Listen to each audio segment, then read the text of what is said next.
Guy gave me the best advice in my career ever. He pulled me aside as a producer the very first game I did, and he said, "Look, remember this: the guy sitting next to you, the play-by-play announcer, his job is to tell people what happened, who carried the ball, who made the tackle, how many yards, down and distance." He said, "That's not your job. Your job is to try to answer the question why. Why did this play work? Why didn't it work? Why is the game going this way? Why are they not able to get the ball here?" All those kind of things.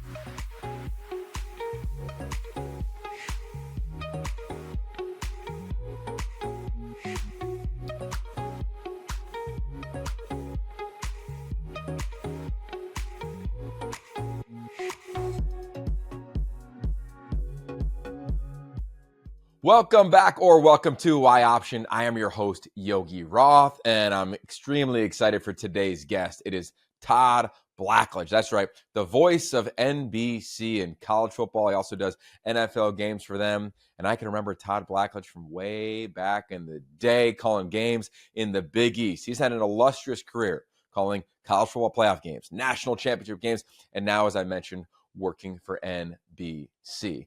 For me, it's really fun to have a broadcaster on, especially someone I admire. As a broadcaster, you can't study everybody's voice. You can't watch every game and listen to what they say. A, there's not enough time in a weekend as you're preparing for your own game. But then B, you don't want a ton of voices in your own head. But Todd Blackledge is one of those voices I will study every single weekend. How he explains the game, how he answers the question, why things happened in the game. He's a consummate pro and just a phenomenal individual. He's somebody who's always said, hey, reach out to me, take my number, stay connected. So much love to Todd. Excited to get to that conversation. In addition, you should be excited to get to yoption.com. Our newsletter drops multiple times per week, trying to give you insights from the road or the NFL draft. We have spring ball right around the corner. Yes, a few teams will still be doing spring football. I'm going to Columbus, Ohio. I'm going to go to Eugene, Oregon. I'm going to Seattle and see Jed Fish and his team. So we'll give you reports from there. And next week, I'm actually going to Boulder to spend time with that program with the Nike Coach of the Year Clinic. So stay tuned for that. Go to yoption.com, drop your email in, subscribe. You will get our podcast. You'll get our newsletters, some social clips, everything we're thinking about from the lens of college football will be immediately in your inbox. It's easy. It's fun. We appreciate all of the support and love. With that said, a lot of love to our founding partner, 76, keeping you in the know on the go, go, go. They always bring you insightful conversations. So let's get to today's conversation. Todd Blackledge, the lead college football analyst at NBC. Well, as referenced, Todd Blackledge joins us, the voice of NBC in college football. But Todd, you've done so many things.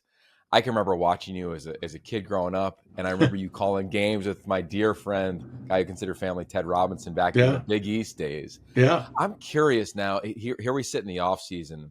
Are you able to ever like zoom out on your career and be like, oh, wow, look at Yeah. what I have been able to do in the sport of football? Yeah, I try to be as reflective as I can, and I'm so appreciative and thankful for the career that I've been able to have. I mean, when I first got into it, you mentioned Ted. He was the very first guy I worked with. The very first year I did Big East games, and I only worked 1 year with him, but I count him as a dear friend, and he was one of those mentors early in my career that helped me, and so. But I when I first started, I was just hoping I could make a career of it. That first year with Ted, I think I made $1,000 a game. I did 11 games, and I that happened for the first couple of years, and I just wasn't sure if I was going to be able to make it or not. But then I got a big break, in between my third and fourth year, and got a chance to do some games for ABC, and the thing kind of took off after that. But I'm very appreciative. I played for 7 years in the NFL, and I've been doing this for over 30, and so it's just amazing to me. And then the people that I've gotten to work with, in addition to guys like Ted. I mean, Vern Lundquist and Sean McDonough and Brad Nessler and Mike Patrick and Mike Tirico. I've worked with some phenomenal people, giants in the broadcast business, and of course now I'm with the young pup with Noah Eagle, who is going to be one of the great superstars in this business as he, follows the path of his dad. So it's been a real blessing. I feel like people who have been around the game, like yourselves, you're not just broadcasters or former players, but you're kind of a guardian of the game. I'm curious how that phrase lands on you for somebody who's been broadcasting for over 30 years now.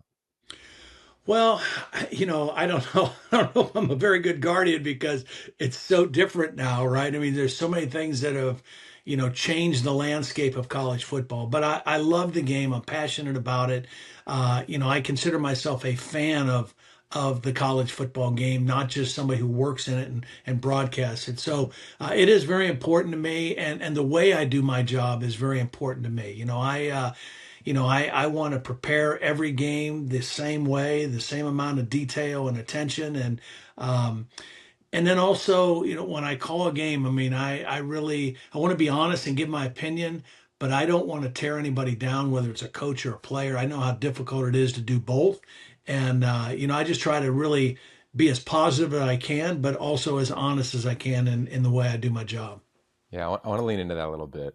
One of our dear friends, Chip Kelly, told me a story about you that I want to share. I Mhm. hope it doesn't embarrass you at all. But Chip told me that early on in his Oregon tenure, you would come in on a Friday, and this is before we had tape that we could watch in Right, our own right, homes. And right. he left the office to go do the team meeting in advance of the Saturday game, obviously, but came on back because he forgot something. And there it is after 9 o'clock. You're still in the room that they put us broadcasters in sometimes to Yeah. watch film, just breaking down, preparing for the game and your craft. When you try to describe what you put into the game, I'm curious you could shed some light on that for us fellow broadcasters as well, of how you attack the Yeah. craft. Yeah, I mean it's like I've never counted the hours. I don't punch a time clock, I mean I do a lot of reading early in the week and back in those days as you mentioned, it was just much easier to wait till you got on site so you could get in an actual film room and watch coaches film and in some places it was a great setup. They had a room for scouts or whatever. Other places you had to wait till there was no meeting or, the special teams were out. So you kind of had to work around the team's schedule and the coach's schedule. But watching film has always been such a big part of my preparation, and I mean, Noah, he prepares for what he needs. So he probably reads a lot more articles and personal story articles than I do. Our sideline reporter, Catherine Tappan, she has her own way of preparing. For me, I watch a lot of game tape and, I'll try to watch for any particular game, I'll try to go back maybe three games and watch each team. If they played each other the year before, even better. Particularly if the coaching staffs are the same or systems are the same. But yeah, that's to me, that's kind of my bread and butter is to watch tape, to watch matchups, to watch personnel, and then have a comfort zone when I go into the game, knowing I've put the time in I need and then it's just reactionary because I can remember one game. I'll give you a great example. Did the championship game, and I joke with Colt McCoy about this a lot because he works with us now at NBC. But I remember the championship game between Texas and Alabama in the Rose Bowl, I believe, and you do all this prep, and I mean, I really felt Texas had it matched up great. I thought they had a chance to win the game. And, Colt gets hurt in like the first quarter trying to run a little option on third or fourth down. And now all of a sudden the game completely changes. So all that prep that you had in for Colt McCoy and, how he could stress the Alabama defense and all that, it's kind of gone. And you have to regroup and reorganize and make sure you have your notes on the backup quarterback and just how the game changes. So you do all that prep, you're comfortable going in that you've got your bases covered, but then once the game starts, you have to just go with the flow of the game. I can go so many different ways with that. I'm part of the quarterback world with the Elite 11. So I can remember when Colt Yeah. was coming up and a variety of different quarterbacks. You obviously had a storied quarterback career as well. We always ask the quarterbacks the same question every summer, which is take me through a time when you had to navigate adversity and how would you describe your love for the game? I'm curious for you as a son of a coach, if you go all the way back and unwind your quarterback journey, when Yeah. did it grab you or was it just part of you as you went through your career? And then when have you had to navigate for the first time, you think, that real adversarial moment where you said, okay, I'm going to meet it. I'm going to stare right through it. I'm going to work my way and Yeah. find a way to get to the goal. Well, there's probably been a handful of those kind of situations. But I mean, as far as, coming up through it, my dad was a coach, so I was around the game. I was in practice, on practice fields, in locker rooms and around, athletes and high level athletes. But I also was a multi-sport guy in high school all the way through. I mean, I played basketball and baseball, and basketball was my favorite sport. I mean, my dream when I was in middle school, which is such a time when you're very influential at that age. My dad was an assistant coach at the University of Kentucky, and I fell in love with Kentucky basketball. So my dream, was to go to Kentucky and play basketball. And I was a good high school basketball player, but I was 6'3" and a half, 6'4", and I was an inside player, and that wasn't going to cut it at that level. And so, football kind of became my course. But I was, I loved baseball too. I was a catcher in baseball and loved it. And but kind of fell into it that way that as I got older in high school, I realized football was my best path career wise. As far as the adversity thing, my freshman year at Penn State, I got hurt my freshman year, a week before the season started, and I wasn't going to start. We had a senior, kind of a fifth year guy who was waiting his turn after Chuck Fusina, but I was going to play in some situations. I thought, like in 2 minute and some special passing situations, and I broke a bone in my hand in a scrimmage the week before, and it was the first time I've ever been hurt.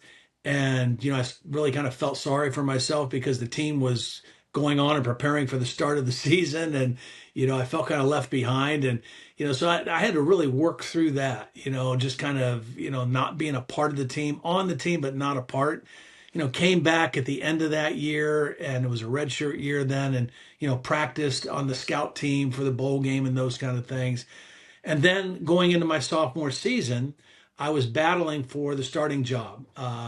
And it was myself and Jeff Hostetler. We were in the same quarterback class. He was from Pennsylvania. I was from Ohio. He had two older brothers that had come to Penn State and had been linebackers, actually quarterbacks that were turned into linebackers. And Jeff was a great athlete. And so we battled all through spring, and then we went through fall camp, and it went all the way down to the week of the first game. And Joe Paterno decided Jeff Hostetler was going to be the starting quarterback. And I can remember that whole scenario, and him taking me to a park. Joe picked me up at the dorm, and we sat on a bench, and he explained the decision and the situation and told me I was going to play, and not to get discouraged. And so, I mean, that was very difficult, because I really wanted to be the starting quarterback. And so for 3 games, Jeff was the starter and I was kind of the sub. I mean, played some, and then in the 4th game of our sophomore year, I ended up becoming the starting quarterback. But again, that was a 3-4 week process that I had to just kind of deal with and work through. And it's crazy because in today's world, I think we've lost that a little bit. We've lost that willingness to work and fight and put your head down and say, okay, I must not be good enough. So I've got some work ahead of me, something to do to get where I want to go. It's almost like, whether it's through the transfer portal in college football, all the way down to youth sports, there's almost like too much of this, well, I'm just going to take my ball and go home, or I'm going to go find another team to be on if things don't go the way I want right away. And I just think that's, unfortunately, I think that's a little too prevalent in our world right now. Ready, set. Use French fries to go. Yeah, oil from French fries. Turn yesterday's leftovers into today's fuel. More power, lower emissions. 76 renewable diesel fuels all the ways you go, go, go. I love the detail in which you describe that moment with you and Coach Paterno, because I think for all of us athletes, like, we remember these moments that were monumental in our own lives. And I think to your point now, like, it is become a transient culture within the sport, but there's still the same 18 to 22-year-old minds Right. that are having to navigate these moments. So I'm curious for you, as you recall back to after you were on that park bench, I'd imagine you called your dad, who, as you referenced, was a coach. Oh, yeah. What was that conversation like? I don't exactly remember the conversation, Yogi, but I mean, just knowing my dad, I know that he would have been very supportive and positive, and just, telling me to just keep working. One of my biggest things, my dad, he loves to say, he says it all my kids, his grandkids and his other grandkids, always talks about hustle. hustle. Whatever you're doing, make sure you're hustling. And so, I think that more than anything, he would have just said to me, don't get down, keep working. Good things happen if you keep working and be patient.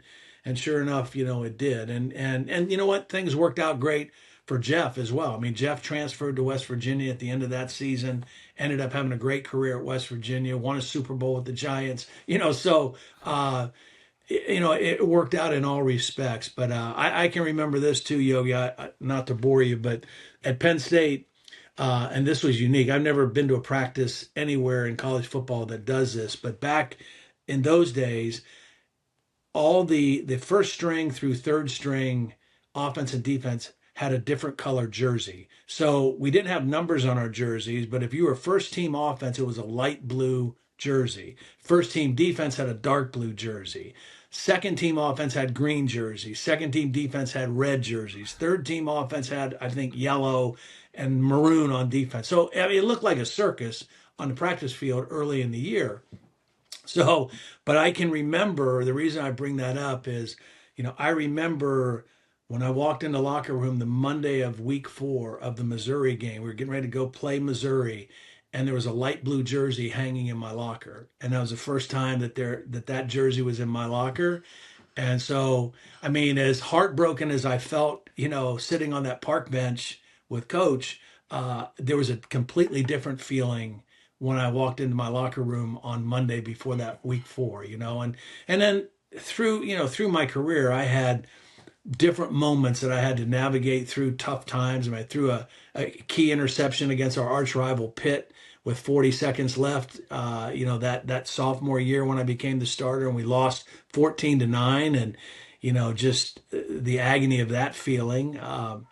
But it's anybody that plays knows. I mean, there's good days and bad days, and there's great games and bad games. And when I left Penn State, I had the career touchdown mark. It's been shattered since then, but at that time I did career passing touchdowns. I also had the career interception total. It just, through the years of playing and through 3 years of starting, the ratio got better and better each time. Growing up in Pennsylvania, I think a big part of the quarterback lore was you and some of the other guys that were drafted in your class, or just in your era of football. And I think, at least for me, what I fell in love with was the redemption stories. Injured as a freshman, didn't play the first month of the season, but Todd Blackledge stuck with it. Like, you can imagine the open of the broadcast back in the day. What do you think about the development of that position now, based on the world that we live in now? Yeah. Well, I think there's kind of two sides to that. The first one is, I think guys now are so much further ahead in terms of their preparation from a skill standpoint. I mean, nobody had quarterback trainers, back in those days. But from a skill standpoint, the mechanics of the position, playing the position, I think guys are way higher, fine-tuned and higher prepared.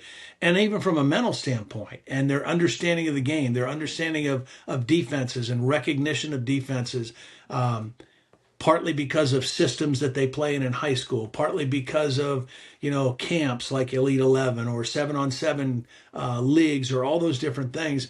We didn't have any of that. And so, and in my day, most of us played in offenses that were run first. I mean, there was some play action pass, there was this and that, but for the most part, they weren't wide open pass first offenses. So I think young quarterbacks and guys going from high school into college are at a much higher level than they were back in those days.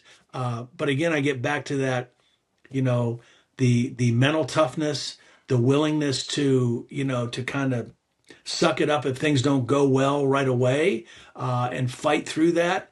I don't know if that's as good as it used to be, but that's not always the case. There are a lot of guys that have fought through. I think, I'm so impressed and can't wait to see what happens in the draft with Cam Ward. I love his story. I mean, this guy was a wing T quarterback in high school, no offers, goes to Incarnate Word, has the right coaching situation there, lights it up, goes to Washington State, and I know people were talking about him when he went there, like, this guy's pretty good. I mean, keep an eye on him. But, Washington State's kind of out in the middle of nowhere, right? I mean, they're a little bit off the grid with the mainstream college football, but he has 2 great years. Then he goes to Miami and lights it up.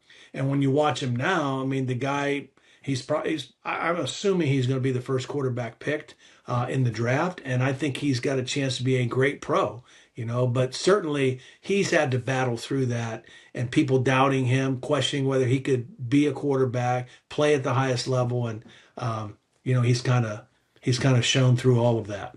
Yeah, we called a couple of his games, Ted and I, back in the day at the Pac-12 when he was at Wazoo, and you could just tell he had this uniqueness to him. But if he had another year to develop, and he had that, and to your point now, number one pick, potentially millions and millions of dollars. I mean, it's totally changed his life. A guy who was a 0-star recruit with his dad begging D3 schools to give him an opportunity. I love that. What it sparks a memory for me is I've covered the Heisman last handful of years. And the last 2 years, when you look at the quarterbacks that have been on that stage, their journeys have all been definitely not what they anticipated when they showed up as a young freshman like you did back in the day. I mean, Michael Penix Jr., Bo Nix, Jaden Daniels 2 years ago. You think of this past year and Dylan Gabriel and what he has had to navigate in his career. And I think that there's a common thread for those young men is that they kind of played early in their career, and then it was challenging. I worry about these quarterbacks that come out, big-time recruits. We see it all the time now with Elite 11.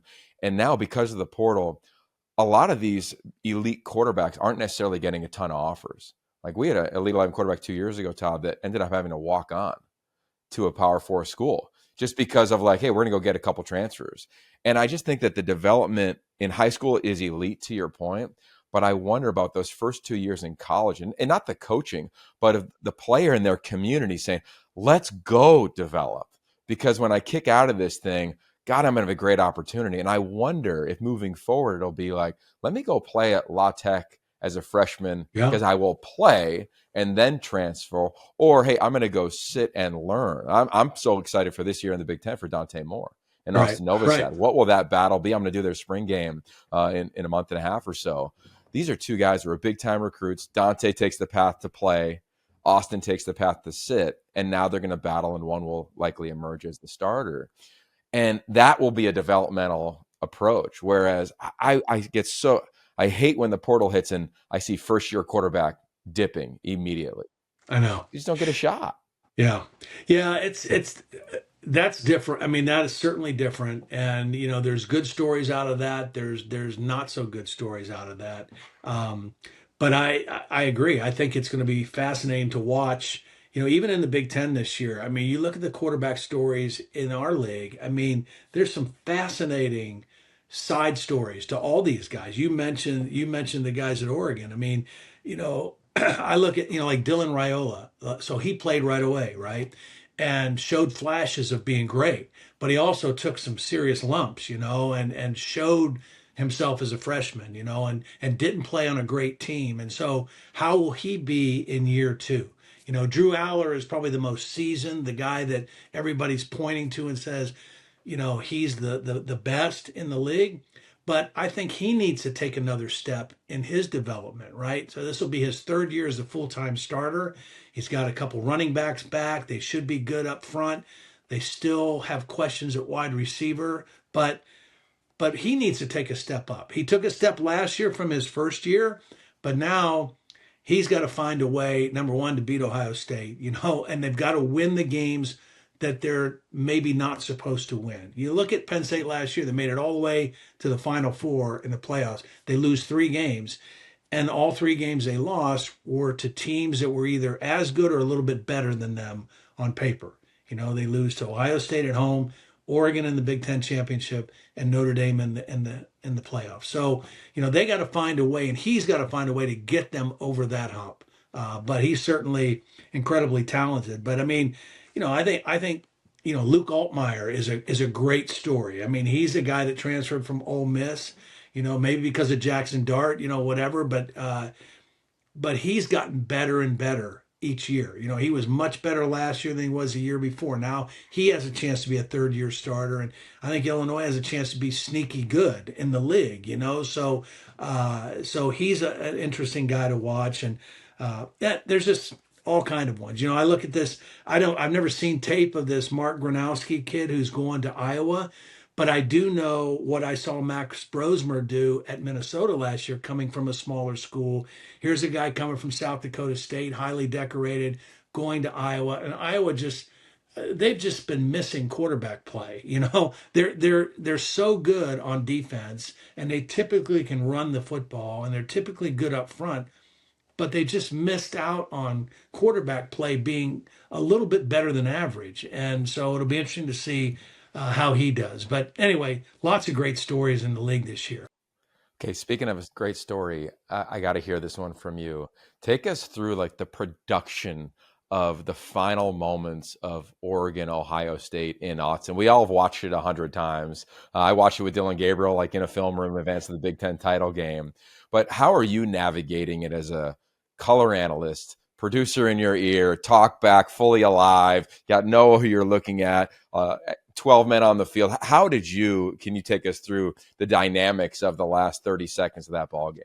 Yeah, well, first of all, you know, I kind of find myself in those situations kind of in the moment, you know, like I mean, because look, as a player, as a quarterback, you love those situations, right? Games on the line, 2-minute drive, you know, you dream of that. So as a broadcaster, I kind of put that same hat on at that point, you know, and I'm thinking scenarios. I'm thinking, you know, try to stay one play ahead, one step ahead. What has to happen next?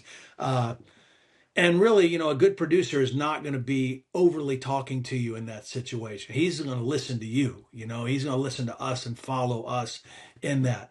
You know, the 12 men on the field, it was weird because I would have never, ever guessed that it was done intentionally, you know, like when it was happening in real time.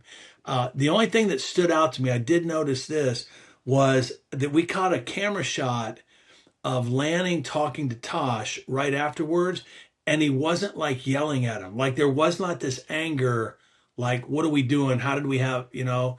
So that, and then we got off of it and we were on to the next play, you know? So, and everybody celebrated that, but to me, looking back on it, still incredibly risky. You know, it was one of those deals where, yeah, it worked out and it was surprising and looked like a brilliant move. And then Will Howard, just an extra clutch, you know, just an extra double clutch. I mean, he knew how much time.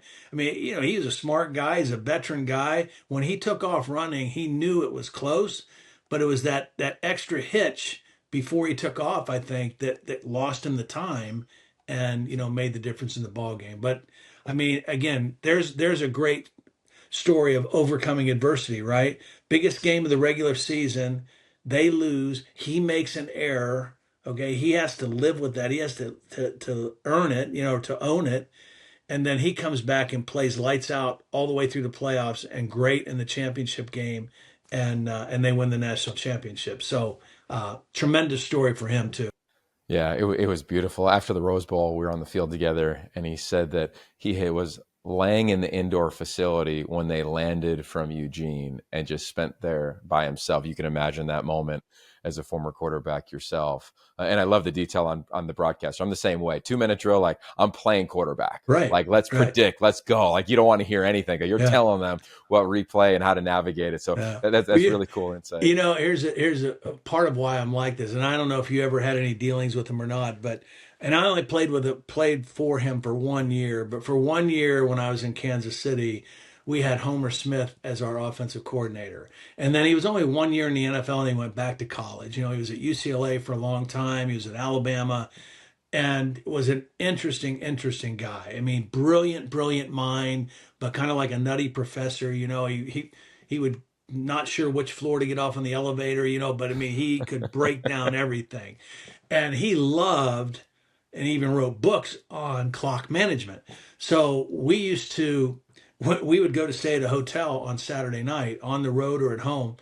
And when we check in the hotel, the quarterbacks, he'd be sitting in the lobby waiting for us. And he had this little football field, like magnetic football field with little figures, little discs, and we would each have to go through a 2-minute scenario, before we went to bed, before we went to our rooms. And he would give, we would do it every day, but we would do it, on Friday night at the hotel or Saturday night at the hotel. And he'd give you a different scenario. Each guy had a different scenario, different time, number of timeouts. Do you need a field goal? Do you need a touchdown? End of the half, end of the game. And, they just really stuck with me. I mean, everybody practices 2 minute, right? And everybody stresses it as important. But you well as I do, I've seen plenty of games where there is horrible clock management. And whether it's on the sideline or on the field, they mismanage the situation horribly. And I just think it's something that you have to really, really hone in on and practice and work and be detailed about if you want to be good. Yeah, one of my favorite parts, and I bet you're the same, of like production meetings. David Shaw comes to mind, who's now with the Detroit Lions, but of asking coaches, how do you navigate the clock once you get mid-third quarter to the end of the game? Like, do you care? Are you counting possessions? And I can remember Stanford is always like the one that's always illustrated, because I think it would drive fans crazy sometimes of, why are they punting the ball? Why did they run it again on 3rd and 8? And in his mind, and even Chip was the same at certain stops, where it was like, we want to make sure we're doing the math in real time. So yeah, 2 minute is one thing, but really at the 11-minute mark, how many possessions, what are we counting, time and score, who's playing well? And I think that part of the game is just fascinating, because I do think styles change pending the score and even the time of the season now with this new expanded playoff about what's at stake. Yeah. No, I think you're right. I think it is fascinating. And, analytics has obviously become a lot more prevalent in the game. And some coaches are all in on it, like Lane Kiffin is all in on it, even though there's still some situations where he'll make a decision with his gut. But some coaches rely really heavily on it. Other coaches, I remember Nick Saban, he didn't want anything to do with it. He just didn't see the value of it. And hard to argue with him, right? And his gut instincts on things. So, but I think part of that is understanding time, possessions, and what do the analytics, what does the data lead us to in that. Okay, speaking of leading, I don't know if anybody thought that Tony Petitti was going to lead a conference that has 18 members ever, right? You played in the Big Ten, but that is now the reality for the commissioner of the Big Ten and the conference that you and I are a part of.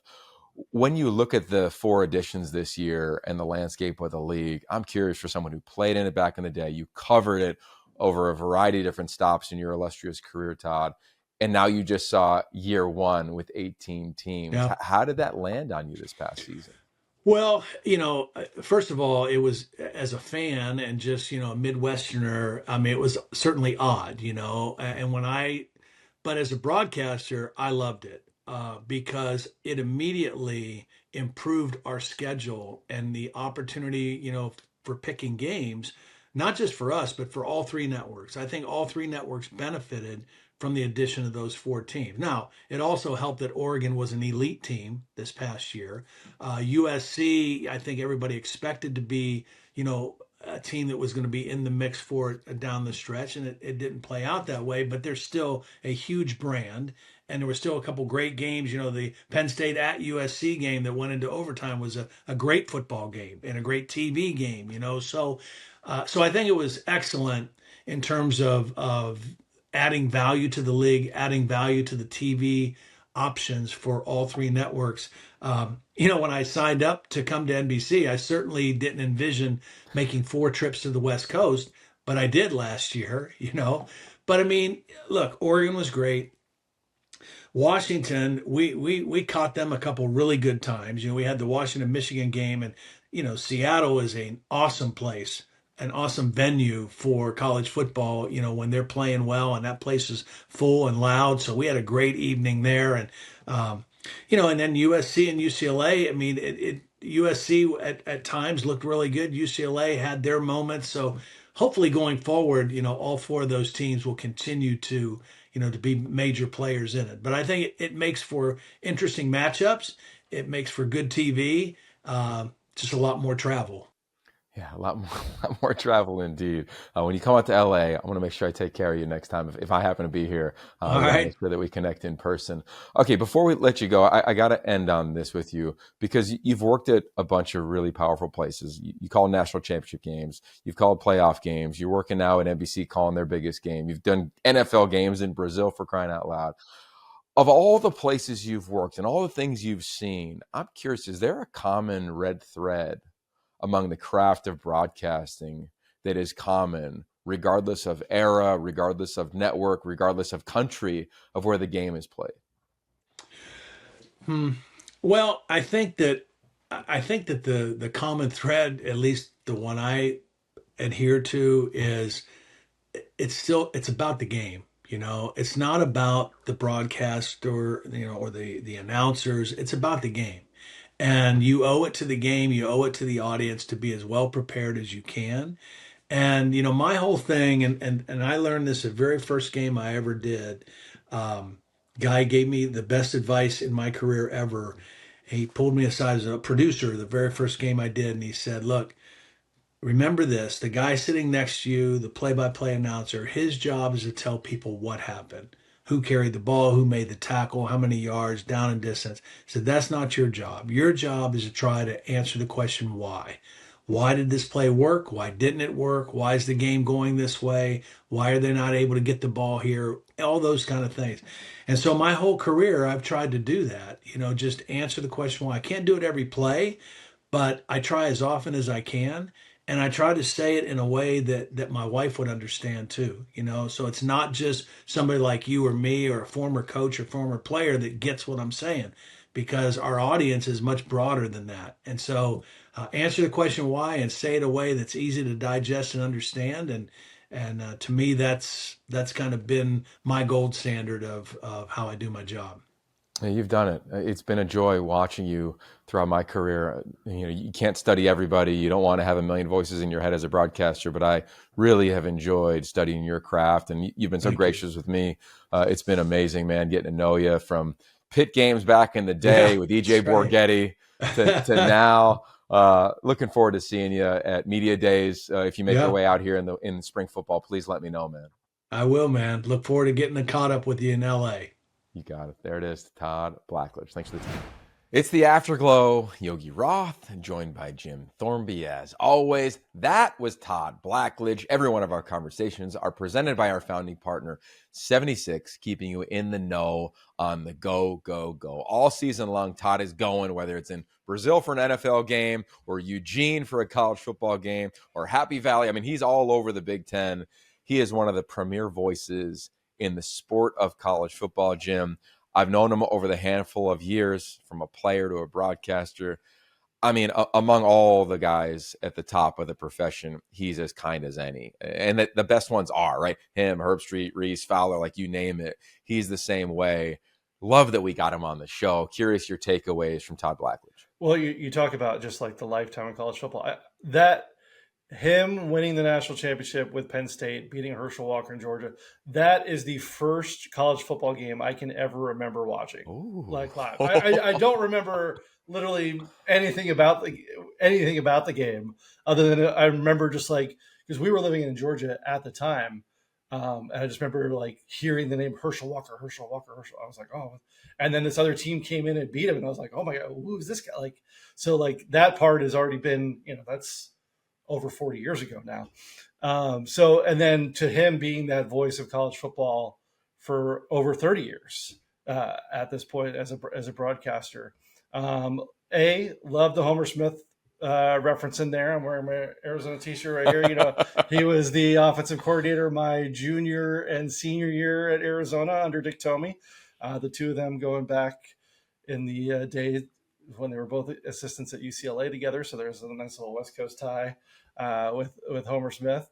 And it was just cool. Like I loved hearing his behind the scenes moments in Eugene, and just his whole evolution as a quarterback from high school to now. So like it was a really cool story.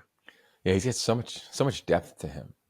You think about all the things that he saw. I can remember the game he referenced, the Rose Bowl, Texas Bama, we've talked about that on this show before. I was driving to that game with Pete Carroll at the time. He had just taken the Seahawks job, but nobody knew it. And he went on the set of Game Day, and he and I stood on the sideline, and I said, God, you're going to leave college football? And he looks at me and he goes, Yog, in the NFL, every game is like this. And I was like, oh, didn't know that. But I didn't recall that Todd called that game. I mean, he's just done some huge games. I can remember being in Atlanta when Washington and Alabama played. I believe he called that game with Sean McDonough back in the day. He's just a voice in college football. And I'm a fan of, like, okay, elite players get broadcasting jobs. That's usually how it works. But to stay for as long as he has been a master at the craft. I mean it, a master at the craft. I mean, you turn him on, whether it's an NFL game, a college game, you name it, you're always learning something. Like, to me, he always answers the why in the broadcast. And I think one of the things that I think maybe endears me to him more than maybe others is that he never makes it about himself. Like, I've never worked with him, but I would bet if we asked Noah Eagle or if we asked executives at NBC or any of the places, I guarantee they would lead with humility, because that's what comes across in the broadcast, right? He's strong in his opinions, like, totally. And I love that. He that's his job to do that, as he referenced off the top of the interview. But he's got this way about him, like he said, like, he's just celebrating the game. And I think sometimes we're in an era where, like, you can make it naturally about yourself because that's your social media and that's what gets, you more acclaim or whatever it might be, more brand deals, more whatever. Like, but he's just been about the craft. And I think there's a purity to that when you turn a game on, especially in college football, I don't know, Jim, I want that. Like, I hope somebody would say that about our broadcast. And I'm with Guy Haberman of, like, yeah, man, we feel like the love for the game coming through on this thing. Yeah. I mean, I think probably the most I've ever listened to him in my life were the years where he was with Sean McDonough, just from whatever else was going on in my life. And that pair was such an easy listen all throughout those years. And it's cool. And it's great. I learned, like, for someone who's been around and been in the public eye for so long, I was surprised how much I learned just from doing research, from this episode. There's still, so much meat left on the bone on this. But the one cool nugget, that I was, obviously you referenced a little bit in there about him being part of that 1983 draft class. The one kind of cool note that I saw, so he was the 7th overall pick in that draft by the Chiefs. The Chiefs didn't take another quarterback in the first round until 2017. That pick worked out pretty good for them with Patrick Mahomes. I would agree. Yeah, next time we have him on, I think part of me, every time we have a broadcaster, I just want to go, like, hard on, like, tell me about your boards. How do you build it? What's a Monday like? What's a Wednesday like? How do you anticipate and prepare for a production meeting on site versus on Zoom? Like, I just need to call him and do those things. Or if we get him back. It's fascinating because, like, it's such an elite club of people who get to do what you guys get to do. And so, but you guys have the same jobs, but you don't spend time together because you're all at your own respective jobs, at your respective games. So to be able to hear those differing perspectives on that is fascinating. Yeah. You know what question I wanted to ask, but I didn't, was, like, when you study film, do you watch the flow of a game or do you watch offense, defense, special teams? Just like, but I know you viewers out there, totally out on the film. You probably don't care that much. But if I find the answer out, I'll be sure to share it in the newsletter. Next time we have him on, I want to ask him about what matters most for him at quarterback. What matters most? Like, what is in your hierarchy? You've heard me say it many times. For me, it's competitive traits, it's accuracy that get you in the door, and then you have to be a seeker. Like, are you obsessed with the craft, asking questions, wondering why? I'd be really curious what it is for Todd Blackledge. And then I think I do, to your point, you had it in our prep notes about his draft class. 6 were taken. This past draft class, 6 were taken, right? It'll be different, as he referenced, in this draft class upcoming, but I'd be curious the similarities and differences when he comps his era and then what was last year with Caleb and Bo and Penix and Jalen and company, Daniels. So I'd be curious kind of what his answer would be to that. And then I think I would probably want to net out with him when he looks overall at the sport, what his lens is now. And that's probably a longer discussion. of like what he thinks might be coming. And maybe not like today, but August 1st. If revenue sharing is locked and loaded and that moves forward, like what that is like for somebody who's spent time in the NFL. And then the final question I think I would ask is how he navigated the transition. Because there's a huge part of him. You said the 7th pick, and then he plays a handful of years in the NFL. And then it becomes, he does what everybody does early on. You're kind of hustling in the media thing. And then boom, he goes. He referenced that break that he had. He started with Ted Robinson, and then boom, away he went. I think it was ABC might have been his first, big break. Yep. How he navigated that, because I talked, as so many of these quarterbacks that are like, what do I do now? That were a version of Todd Blackledge. Maybe weren't a top 10 pick, but were a top 10 recruit. And I think that answer would illuminate some really powerful things. So maybe there's our pitch, Todd. If you made it to the end of this thing, you got to run it back in the fall. Yeah. Or maybe at Media Days in Las Vegas. We'll be there for Big Ten Media Days in late July. How about that? Media Days are upcoming and getting released. Before you know it, we'll be there. But we've got the draft. He referenced Max Brosmer. Believe we're going to get Max on after his pro day later this week as well. That'll drop early next week. And go back to all the old episodes. Adam Brenneman was a really fun one, right? He had a Penn State tie to him. We're going Penn State, back to back. How about that? But if you want quarterback nerd out, what matters most in the NFL? Mark Sanchez. How about Dylan Gabriel? Hearing from a couple birdies out there. He's doing a really nice job when he's meeting with these individual teams. Where I'm hoping he goes.